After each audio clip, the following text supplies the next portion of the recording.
Hey guys, Ray here. Behold, another HTC phone today here finally.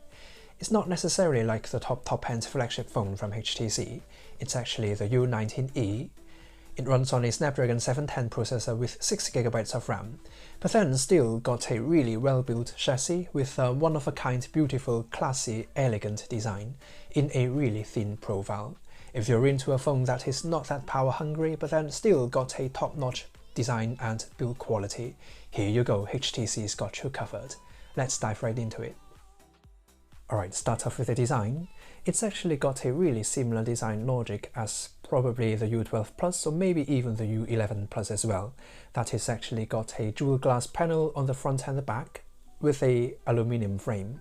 But then on the back you've still got a translucent glass back here, and we can sort of see the well layout motherboard here with a Snapdragon 710 and 128GB of storage. The design language, maybe it's actually really similar to the U12 Plus, but as we can all see here, it's actually way more boxy and it's actually 10% thinner than the U12 Plus as well. It's now only 8mm thin. Combined with the flatter design in general, as we can see now on the front, the glass panel is actually completely flat, with a very subtle 2.5D curve on the edges. While on the back, the curvature is also reduced significantly by HTC. Moving on to the hardware, on the front we've got a 6 inches 18:9 AMOLED display on the front, with no notch at all, and no cutout at all as well of course, and then even the edges, I mean the corners of it, not even a rounded corner. But yeah, it means no missing pixel at all. And then on the top bezel we've got two cameras here, one of the two speakers on the phone, and then we've even got an iris scanner here. It actually unlocks the phone through your iris. And then of course it's actually got an LED notification light on the top right hand corner here as well. While on the back we've got a dual camera setup, an LED flash and a fingerprint sensor as well. This fingerprint sensor just works as fast as other flagship phones, to be honest. Moving on to the bottom side here, we've got a USB Type-C port with USB on-the-go support, microphone and another speaker of the Boomsound speaker setup. And then on the right side we've got a volume rocker as expected and a power button as well.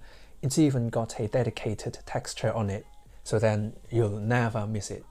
And interestingly, the SIM tray is actually located on the bottom left side, and it's got dual SIM support or microSD expansion, either one. Unfortunately, you might have guessed it, it lacks IP certified water industry assistant and it lacks wireless charging as well. But then it does come with Quick Charge 4, and all those iris scanner, proper fingerprint sensor, Boomsound speaker as well. It's actually decent. Now it's time for the performance and hardware. Starting off with the software first. It actually runs on Android 9 Pie, with HTC Sense of course. We can still see the layout, I mean the interface of the phone is actually really similar to previous flagship phones from HTC. We've still got blink feet on the left and an app tray that scrolls vertically. And of course it's running Android 9 Pie. We've got all the gesture controls, including swiping upwards to get to the app tray and scrolling downwards to get to the notification drawer and quick setting toggles as well. But as we can see here, it's actually using the old existing navigation buttons here, but then yeah, HTC Sense is still really fast, responsive and light. But at the same time, we can actually get into the system and change a lot of personalized features as well, including that theme engine. After all the years, it is still kinda exclusive to HTC phones. With that freestyle layout theme, it actually means we can actually swap with any sort of stickers or icons to every single app, and then move it freely everywhere, anywhere you like on the screen. I can still only find on an HTC phone. Unfortunately, the Edge Sense squeezing feature that we've found on the U12 Plus is gone here on the U19e. It also seems that all the gestures control like double tap to wake and raise to wake features is gone as well. But in return we've got iris scanning here, that the phone can actually be unlocked through your iris. Also with the iris unlock without swiping feature here, we can actually just lift the phone, press the power button, face the phone towards your face. Basically, it unlocks through the iris scanner here, almost like instantly. Okay, move on to the performance bit. The U19e is based on the Snapdragon 710 processor. It's actually a 10nm processor with 6GB of RAM, and it's driving a 1080p AMOLED display. Also thanks to the light interface HTC Sense, the phone actually feels really responsive and fast in day-to-day use. You should have no issue using Instagram, Facebook, WhatsApp, Snapchat, that kind of stuff. Even light gaming shouldn't be a problem. I've actually tried PUBG as well. The phone actually handles that game better than I've expected.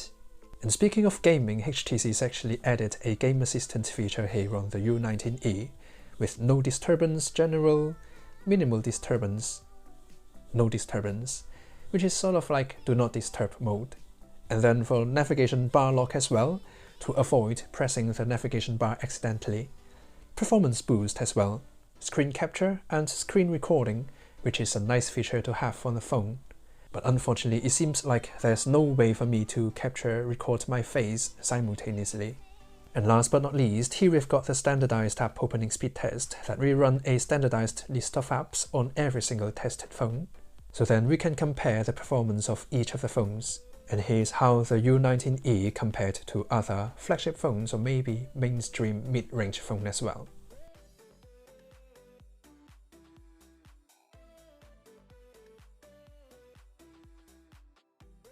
And then here we've got the second round, which we run the background apps again to see if the RAM management is good or not. And here we've got the result.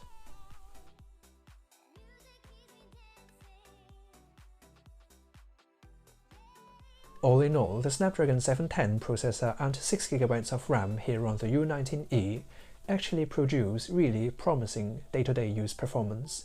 Facebook, Snapchat, Instagram, that kind of stuff, you shouldn't have any issue at all, even night gaming as well. Time to check out the cameras. On the back, the U19e's actually got a 12 megapixels main camera with an f1.8 aperture lens with PDAF autofocus support, and then a 20 megapixels telephoto lens with 52mm field of view with an f2.6 aperture lens. It is actually a 2x optical zoom lens, but both the lenses has actually got no optical image stabilization support. The main cameras might not be that impressive, but then on the front we've got two cameras as well. The main one 24 megapixels with an f2.0 lens and a 2 megapixels f2.2 depth sensor. So then either on the front or the back you can actually get really DSLR-like portrait mode, depth effect, bokeh effect, sort of. Okay, before we check out the image quality of the U19e, let's check out the camera app first. It's actually way more mature and features-packed than I've expected. We've got an AI mode here, which is actually scene detector. It automatically detects the scene that you are shooting right now, for example maybe like backlight, portrait. And then right next to the camera shutter button here, we've actually got a auto bokeh mode or portrait mode button here. For the automatically bokeh mode, it actually detects if there's a main object separated from the background automatically. But then of course you can also use the manual bokeh mode as well, which there's a slider actually. You can slide to change or adjust the level of bokeh depth effect that you're gonna get in the end.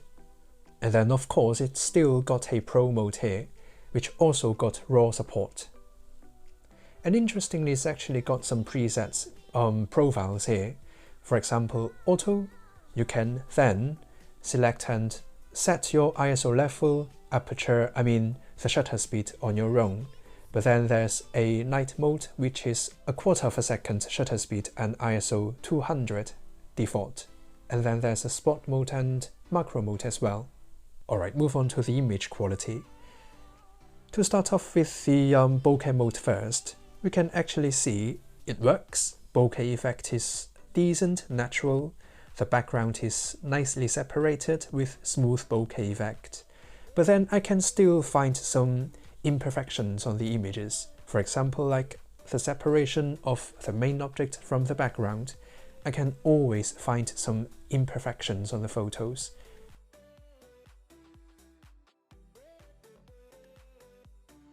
What about for normal still images capturing? The image quality is decent but not the best. Colors are vibrant. Saturation of the photos are actually really high. that everything looks punchy and even more than true to life. I'd say it's a little bit oversaturated, to be fair. But yeah, some people might prefer that. While dynamic range is also not the best, I can always see that the highlights are a little bit sort of overexposed. Low light is really well captured though, only the highlights are slightly overexposed from time to time. And HTC is also known for really natural photos as well in terms of over-sharpening, and I mean no over-sharpening at all. Not even a hair of sharpening effect I can find on the images taken from the U19e. The rendering of the photos is really natural and smooth. I would say it's actually on the smoother side, maybe even the softer side compared to Sony, Samsung, and even Apple nowadays.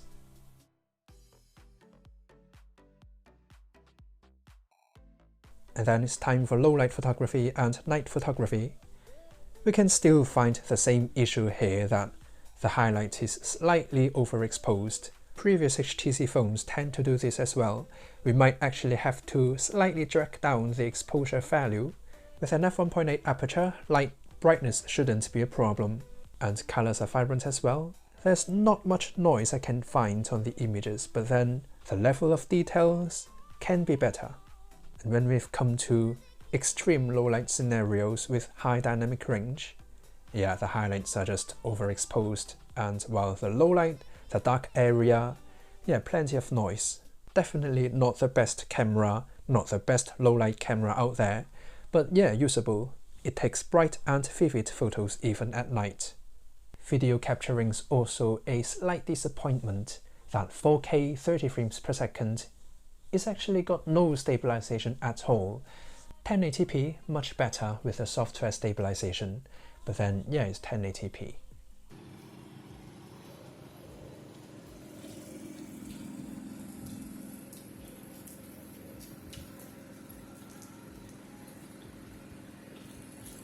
Alright, if you're still here after all this, thanks goodness, and you're gonna be surprised by the front camera of this phone. That bokeh mode, portrait mode, together with the automatic beauty effect, I mean, edge detection on the phone is really good. The level of detail, sharpness, color saturation, noise control, brightness of a photo, saturation, and general level of detail, it's really impressive, even in such a dark environment. Yeah, selfie is just impressive for this phone. Moving on to multimedia experience. To start off with, there's a 6 inches 18:9 AMOLED display. HTC is actually claiming it's actually the best display they've ever put on any HTC phone. Yep, but that's 1080p Full HD Plus resolution. But I can see colors really punchy and vivid here on the U19e. But unfortunately, I would say it's actually a tiny bit oversaturated. While on the display setting, there's no way for us to tone down the saturation, even if we swap to the sRGB mode from the vivid mode. The saturation is actually the same, just the color space is a little bit different. While OLED display also means you will get perfect black. Black is completely pure black here. Oh, by the way, it's actually got HDR10 support as well. So then, yeah, you can play back HDR videos on YouTube or Netflix, Amazon as well. So yeah, it's actually a decent display. And wait, just listen to that speaker. I mean speakers.